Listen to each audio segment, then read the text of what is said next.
Why am I feeling like we need to reclaim our classrooms again, reclaim the happiness, reclaim being that teacher in that room, like really teaching those kids, enjoying ourselves and feeling proud and happy of ourselves. Whew. Hello, Hype Educators. I am Nakia Sullivan, your online literacy coach, and welcome to the Hype Educator. Listen, we were not supposed to have this video today. I was really in chill mode, just chilling, running errands and everything.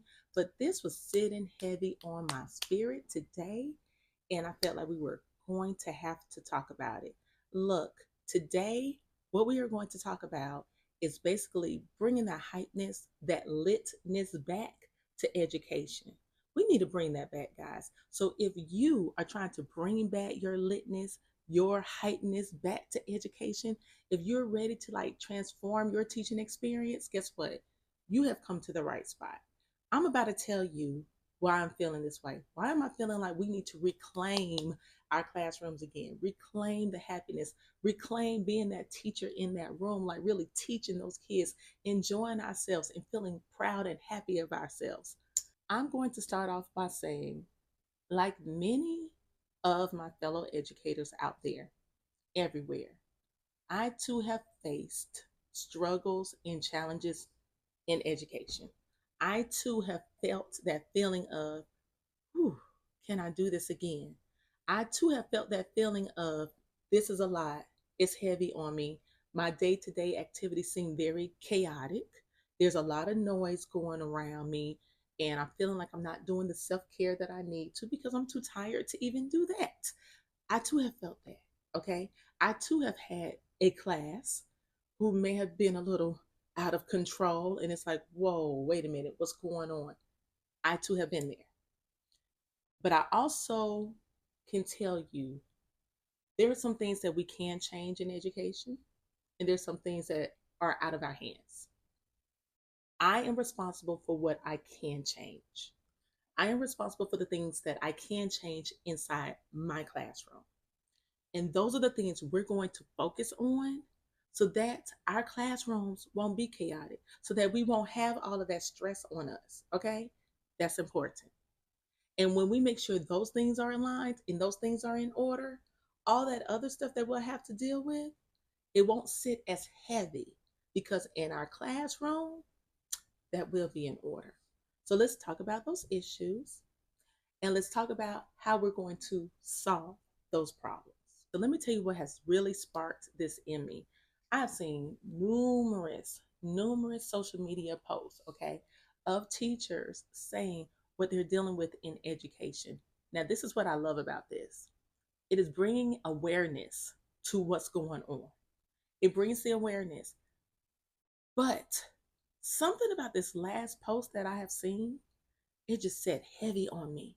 I saw this post, I was on TikTok, okay? So while I was on TikTok and I'm just looking at it, there was this one teacher in his early 30s and he was showing himself packing up his classroom. We've all seen those posts, right? He's packing up his classroom, he's getting ready to leave. He's narrating, but then he also shows clips of when he first became an educator 10 years prior. So now we're just 10 years later and he's packing up, letting it go. Sounds familiar? Okay. So now he's packing up, he's showing clips with his students. They're having fun. He's teaching, he's loving it. He's into it. I mean, like, he's loving this experience. In fact, he said he always dreamt of teaching in high school. He was just going to do middle school for like 2 years, just 2 years. And he was ready to make his exit after 2 years. He fell in love so much with the students. He fell in love in that transition stage of helping those middle school babies and getting them to their real teenage years that he ended up staying there for 8 additional years. But he started facing so many behavior issues in the classroom.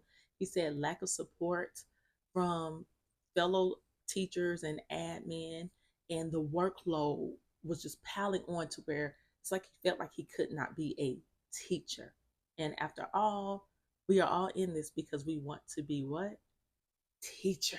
Okay. So the moment you feel like that's being taken away, the moment you feel like I'm doing more administrative work or more therapy or more counseling or more just whatever it is, then you start to rethink, is this what I really want to do? Okay. And that's where he was. And it just saddened me. And so many people in the comments were saying, man, I'm not even an educator. And I left here crying. Like, I was choked up. I started telling my husband the story, and I felt myself like my throat was getting a little like I really wanted to cry because, for one, I have somewhat felt what he's felt before. And I never thought I would ever feel that way because I love education. I love serving. I love kids. I love teaching. I love teaching.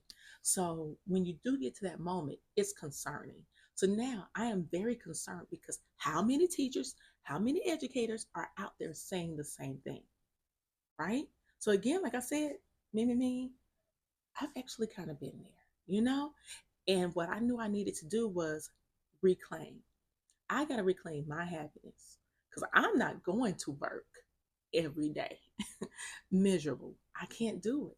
I spend more time sometimes at work than I do at home. Well, why would I make that a place where I'm miserable? Why would I let that be a place where the people who are working there is like causing me issues? Negative, not doing it, right? Because I refuse to let anyone take me out my happy place, okay? And I've experienced all of that. So, what I tend to do, okay, because again, like I said, I would not let anyone take that away. I'm going to make sure whatever I can make sure is in order is in order. Here we go. So here at the Hype Educator, I am dedicated to helping teachers to where we are able to change that narrative. Yes, we still speak out. We have to advocate for ourselves. We have to say what those challenges are because that's the only way it's going to get fixed. But we're going to change that narrative and show where we have control in our classrooms and what we are doing to keep that chaos away. What are we doing to make sure that class organization is how it should be?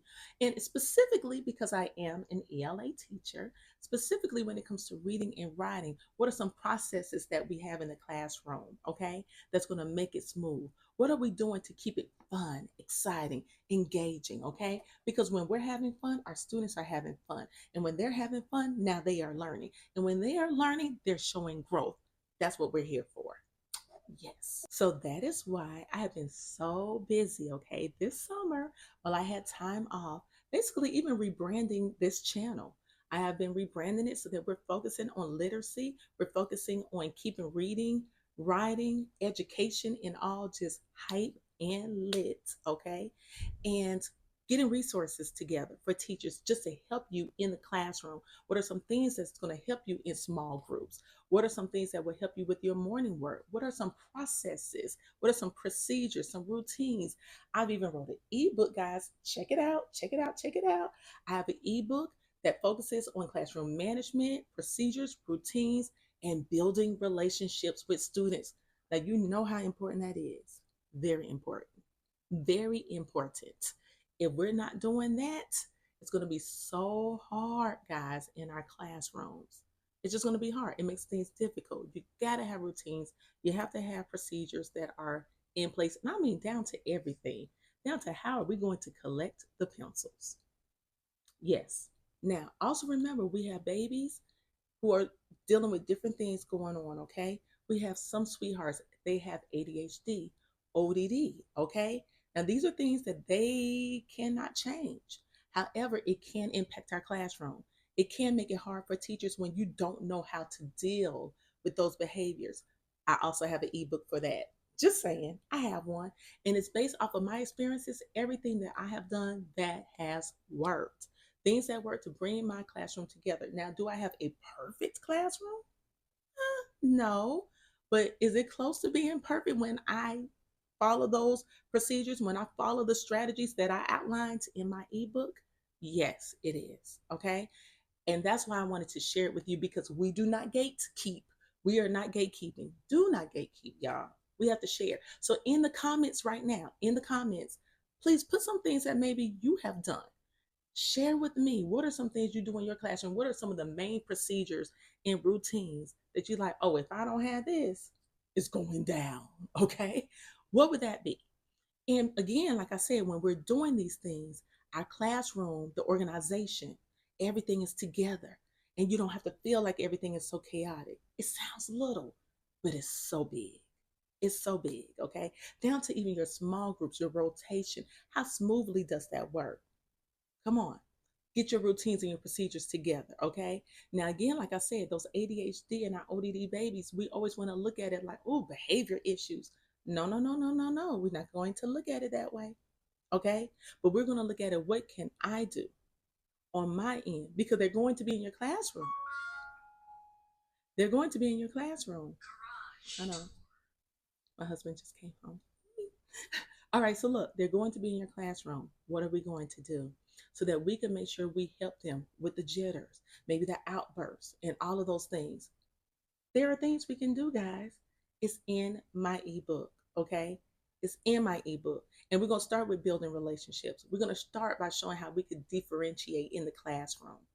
Okay. So if you are ready to reclaim your happy, your hypeness, your litness in your classroom, again, like I said, yes, we're going to advocate for ourselves, but I want to start seeing more posts on social media showing this is why I love to teach. Because it saddens me that there's more posts showing why we're pulling out rather than this is why I'm staying. And if all of our great teachers leave, what's about to happen to education? What's going to happen to our youth? That's why I need you. Okay. So if you're all in this, if you're reclaiming it, because 2024, this school year coming in, we are reclaiming it. If you're down with the movement, go ahead and put I'm down with the movement in the comments, okay? Let me know and visit my website, everybody, thehypeedu.com. And also, you'll see that there's free resources in there that you can use. Don't forget, subscribe, like, okay? Hit the notification button, whatever that is, a notification bell, so that you can continue to see what we're putting out there and you are part of this community. Stay hype, stay lit. Let's go ahead and change this whole negative aspect of education. Okay? I need you. We can do it. Bye.